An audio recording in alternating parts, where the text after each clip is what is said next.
honor where you are on your journey. Honor where he is on his. Lay down the fear that you're going to outgrow him and then you're going to destroy your relationship and your kids for generations. Lay it down and just trust that the way that the universe is structured is for everyone's highest good and that they will either meet you on your plane or their behavior will change or they'll naturally move out of your life.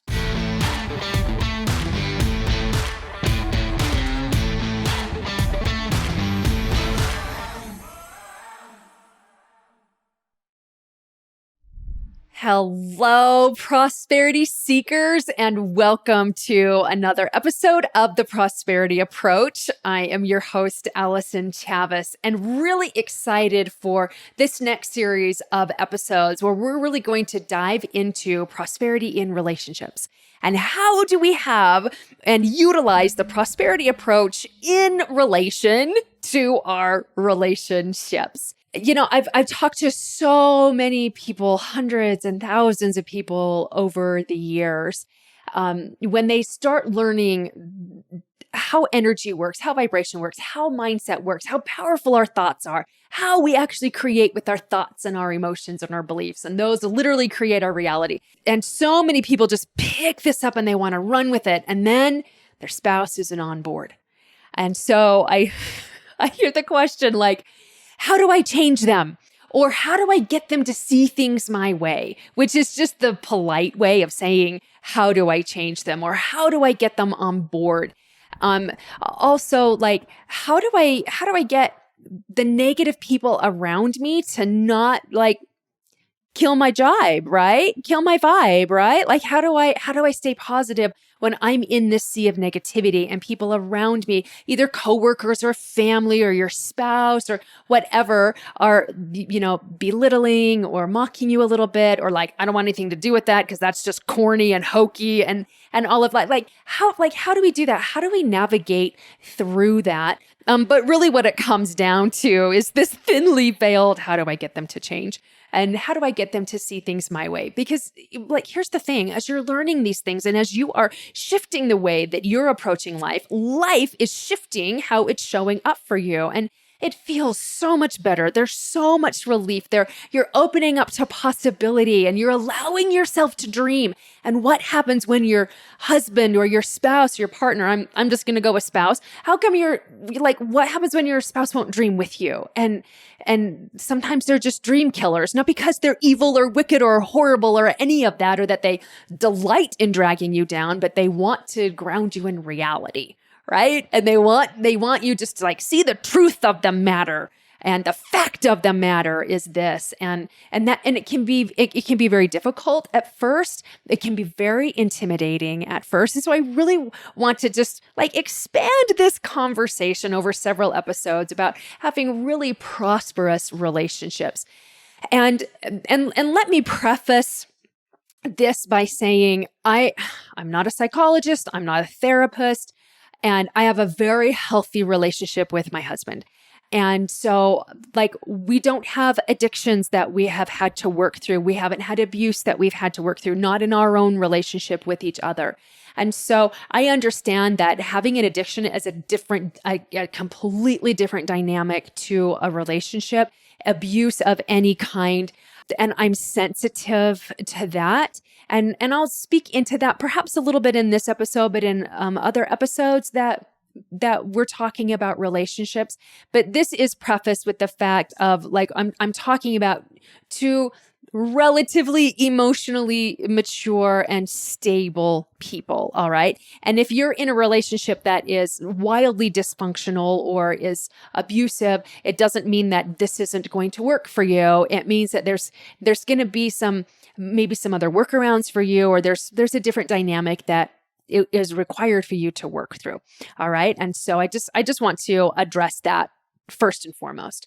So, and you know, I can only speak into my own experience with the whole, how do I change them, or how do I get them to see things my way? How do I get them on board with me? And it's not that, again, it's coming from a sincere place in our heart. We want them to be happy. We want to be, in my language, it's a power couple. Like I've always wanted to be a power couple with my husband, Jeremy. And it looked a very specific way to me.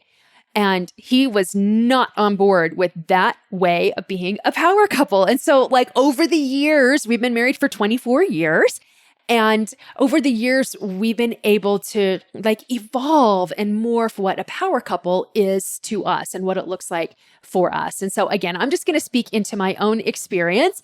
And so you're welcome to pick up what I am laying down in front of you and try it yourself. I had enormous success with it when I stopped fighting what was and stopped trying to get him to see things my way and allowed his journey to be his, but I also allowed my journey to be mine. And I think that this is where we as women really get mucked up here. Like we get totally stuck here because for some reason over the centuries, society has conditioned us to believe that we are, God, it sounds so politically incorrect to say it this way, but like we're less than. So we have to ask permission and we have to be subservient and we have to be compliant and we have to be submissive. And like all of those qualities I think are necessary for each person in the partnership to bring to the table from time to time. But it seems to be that women have just picked that up and run with that for centuries and centuries of time.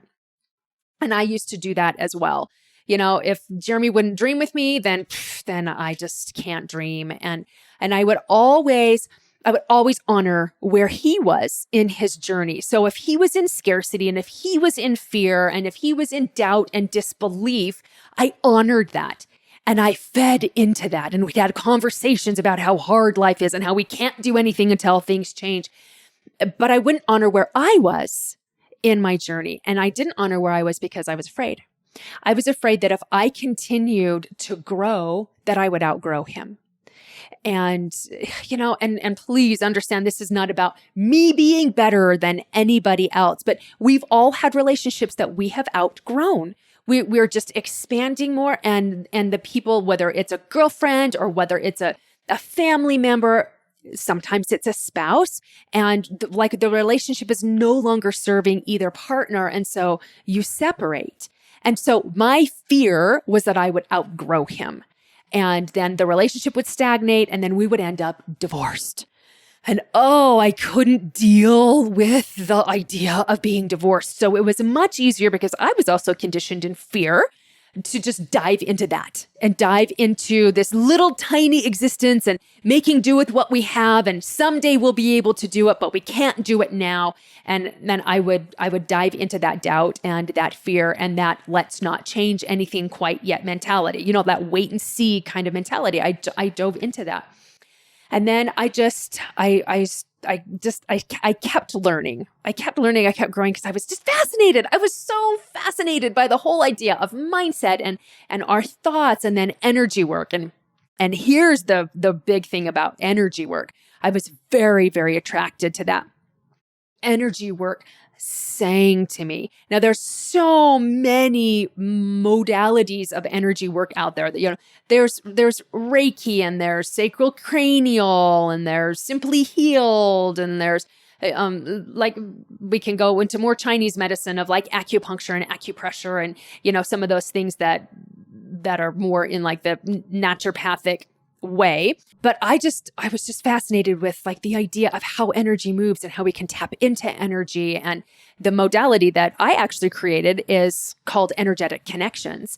And I was just so enthralled by energy work. But energy work was something scary because you can go off the deep end with energy work really, really quickly because you're tapping into this unseen force, so to speak. I mean, which we are. Like it's like, and you're like, we can't see it. It's not tangible stuff. We can certainly feel energy. And I wanted to learn how to master it, how to direct it where it's supposed to go, and how to raise my own vibration and to raise other people's vibrations. And Jeremy, and I say this with so much love and respect, and I've told this story before, so, I'm not throwing him under any sort of a bus. He's not going to be surprised by any of this, but he just pretty much thought it was devil's work. And he thought it was, a false sense of power or priesthood, and or like me trying to behave like God or pretend that I was God, because he didn't understand it. And we've had very few fights in our marriage. Have we had disagreements and arguments? Well, of course. But like fights where we don't talk for days, we have had. I can count on one hand how many we have had in our relationship, because I'm just not available to that, and he isn't either. But this was one of them. This was one of those. Didn't talk for days. And here's the thing. I didn't know how to articulate energy work when I was first learning it. It's hard to really like describe what it is, other than like comparing it to an operating system on a computer. And we need upgrades, just like computers need upgrades, and they get viruses and they get bugs and they just slow down over time. And so we need to like clean out the hard drive so that we can compute things better. The computer can run faster, and we change out our operating system. So that was kind of how it was explained to me. And I was trying to explain that to my husband, and it was so lost in translation. Ladies, it was so lost in translation. I'm trying to tell him what like muscle testing is and how we can tell whether we resonate with something based on whether our muscles hold tight or not. And like, it was just like, my wife just stepped into the twilight zone and I don't even know who she is. So, in his defense, like I was not explaining it very well. And I was just like, I just want to learn this. So he doesn't have really accurate information to go on, I'll own that.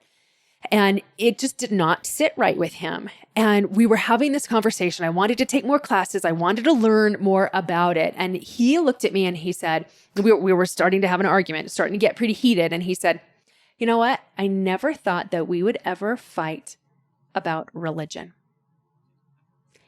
And I was like, what?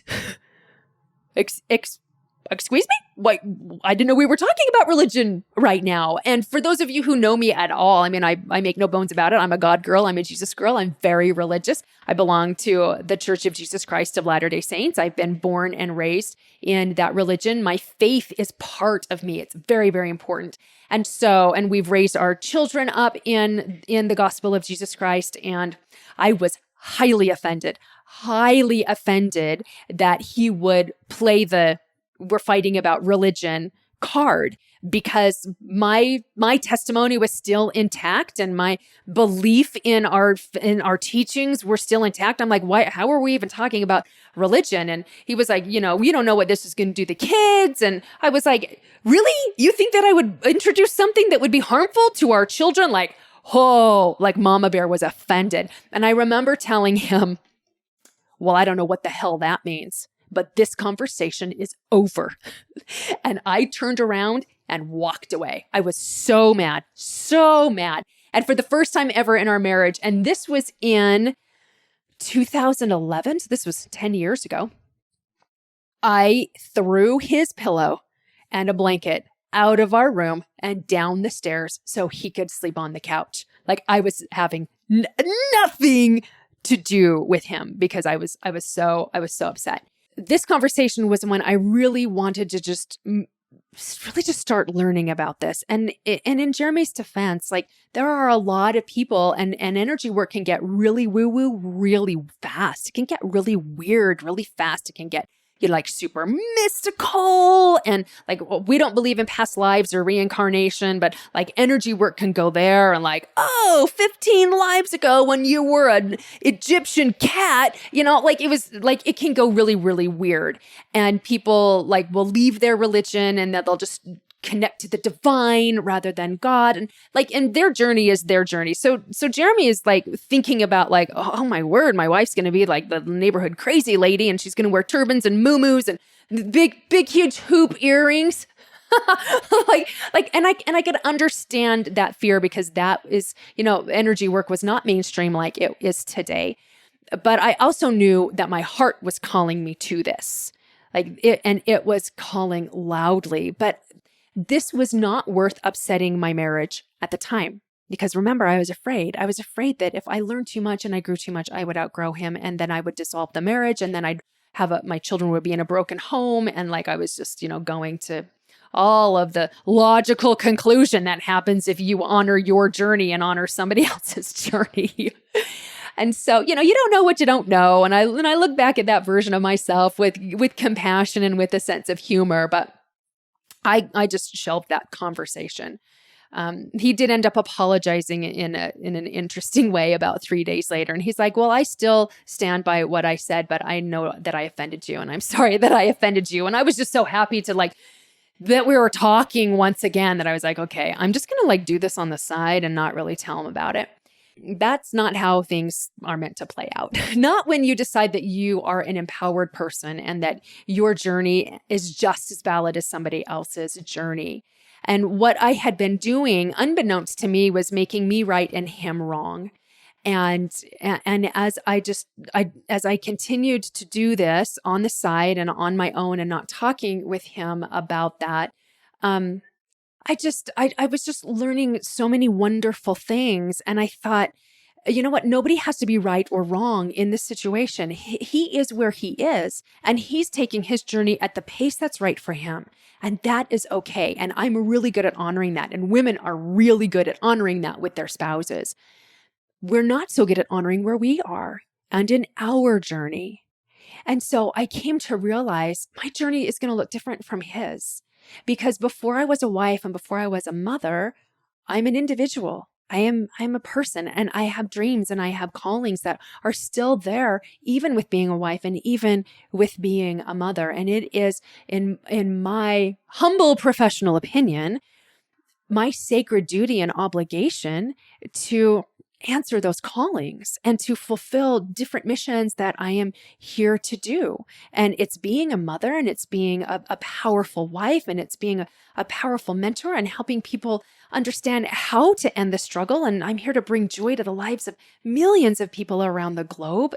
And I can also do that and have a really powerful relationship with my husband and a really wonderful relationship with all 4 of our children.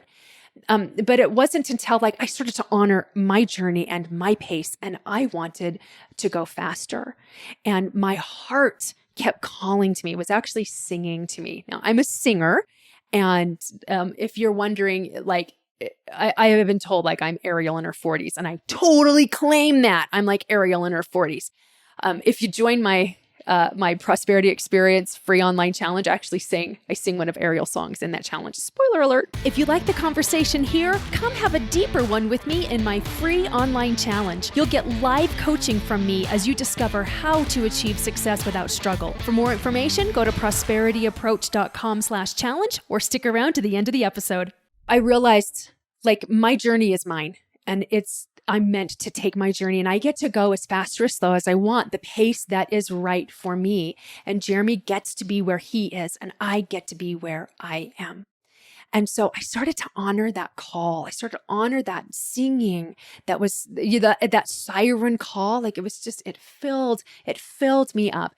And I realized I needed to have a conversation with Jeremy about that and stop apologizing and stop hiding, but not try to make him see things my way, because that just was not working. When somebody gives you advice you didn't ask for, you're really not that grateful for it, are you? I'm not.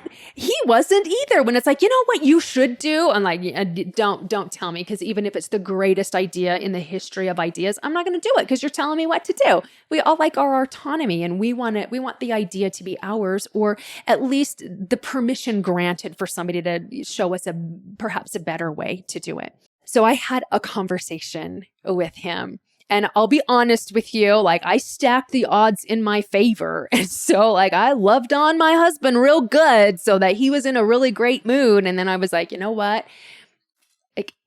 And I don't think I prefaced it by saying we need to talk, because those are we need to talk. The 4 worst words in the English language, right? We need to talk. Oh crap, I'm in trouble, right? So I just told him, I really want to share this with you, and I hesitate to share this with you because I know it's been a sore spot in the past, but this keeps singing to me, and the singing gets louder every day. I must follow where this energy path is trying to lead me. And you don't need to go on it with me. And it's okay that you don't, but I must follow it. And when I approached that conversation with nobody is right and nobody is wrong, but this is what I must do, little did I know at the time I was stepping into what's called the empowered feminine energy. And empowered feminine makes you unstoppable. And when you're in a healthy relationship, when you are in empowered feminine, it actually triggers empowered masculine. And empowered masculine is there to serve the feminine. And we can talk about this in other episodes. But like that's where I was. And so we were cuddling and he said, you know what? I don't understand about energy work. I don't know what it is that you're following. And so I don't know how I feel about it. And I said, you know what? That's okay. I don't really understand about it either, but I'm going to give you a job because here's the thing. Men love a job, right? They must have a job to do so that they feel like they're on purpose and they're needed. And I said, so this is what I need you to do for me. I'm going to explore this and I'm just going to pull on this thread and see where it takes me. And if you see me going off the deep end, I need you to lovingly pull me back. I was very clear on that. I didn't want him judging me. I didn't want him making me wrong. I wanted him to be very loving about what he was observing. If I was getting off into weirdness, woo, kind of fringe out there sort of things. And when I gave him that job, he was good. He was good. He was like, all right, well, do what you need to do. Just don't tell me about it. And I was like, deal. Because his journey is his and my journey is mine. And he doesn't know my mind and he doesn't know my destiny, just like I don't know his mind and I don't know his destiny. But one thing that this required as I began to learn about energy work and what I resonated with and what I did not resonate with it was such a beautiful leading the way God led me down this path. It was so gorgeous. I'm not going to go into it today, but it was just so delicious. It required an element of trust that I didn't realize would be required. Because here's the thing. Remember how I was afraid that I would outgrow him and then it would end our relationship and end our marriage?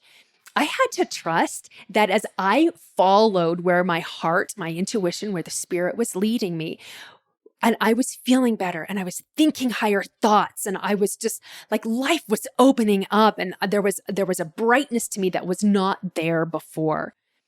We're all wired for those feelings. We're all wired for those higher frequencies, including our spouse that's grumpy and thinks that we're going to worship the devil, right? They're wired for that as well.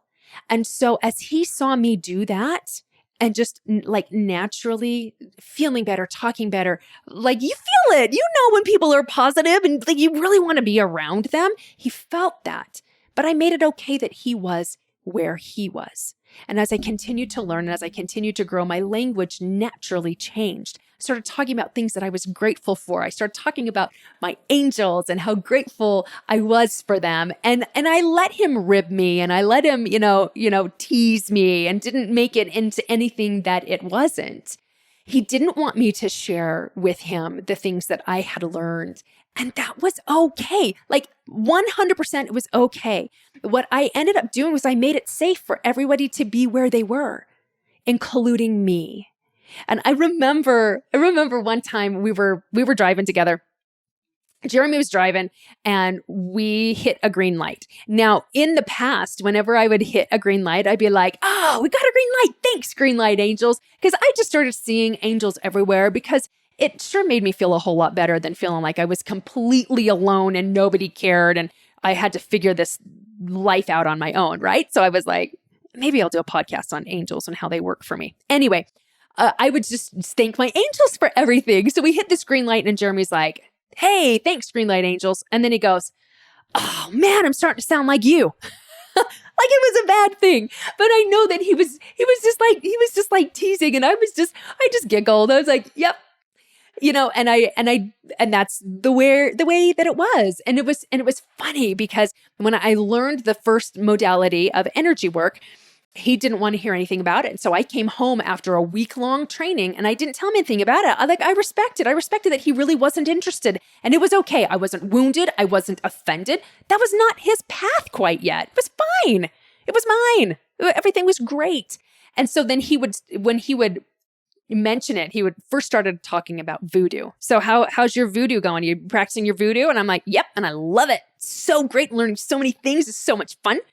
And then over time, it became fairy dust. It became magic. And then it became, hey, hon, I'm having a rough day. Will you do some energy work on me? And it just was a natural progression. And so here's the thing, when you are growing, but your spouse you don't feel like is growing along with you, it's okay. We are wired for those higher vibrations. Don't try to change them. Don't try to make them see things the way you do. Just model it. Just be an example and let it be okay that they're where they're at, because they'll want to join you with where you're at. It feels better to talk about possibilities and things that you're grateful for and how things are working out for you than going into, we have no money, nothing's ever going to change, the government's corrupt, blah, blah, blah, blah, blah. It feels better to talk about those different things. They will naturally follow you. One of two things has to happen by law. They will either join you where you are on your frequency, or they will naturally move away from your life. Now, does this mean that your marriage will end or your partnership will end? No, it means that their behavior will change around you so that it matches your frequency. And so if they can't handle your positivity, they'll leave the room and then everybody's happy. Like, it's a win-win for everyone. So honor where you are on your journey. Honor where he is on his. Lay down the fear that you're going to outgrow him and then you're going to destroy your relationship and your kids for generations. Lay it down and just trust that the way that the universe is structured is for everyone's highest good, and that they will either meet you on your plane or their behavior will change or they'll naturally move out of your life. It's so beautiful. It is so beautiful. It's so much fun. There doesn't have to be a right person and there doesn't have to be a wrong person. Everybody gets to be right. And they get to have their beliefs and they get to go into fear and doubt and disbelief or despair or frustration. They get to do that. And you also get to not participate in that if that's what you choose to do. And nobody's wrong and there's no judgment. But the best way to get them to see things your way is to allow them their pace and allow them their journey and allow you your pace and your journey. Thank you so much for being with me here today on this podcast. Come join me in the Prosperity Experience. We are gearing up for another free online challenge. It's called the Prosperity Experience, How to Raise Your Financial Frequency. You end up getting 10 days of free online coaching with me to help you raise your financial frequency, help you to understand how energy works, how vibration works, how powerful you are in your thoughts. When you learn how to harness the power of your thoughts and leverage the power of the universe, that is how you let go of how. It's how you get success without struggle, where you can redesign your reality and love life as you go. So come find me on Facebook. Come join the Prosperity Experience. Let me know how you feel about this podcast. What was triggered in you? Pop that over in the Prosperity Experience. Did it raise any questions in you? Did it give you a sense of relief like it did me as I was learning these things as I went along and as different things dawned on me as I went? So let me know what you think. I will connect with you over in Facebook at the Prosperity Experience, and we'll see you next time on the Prosperity Approach. Bye-bye.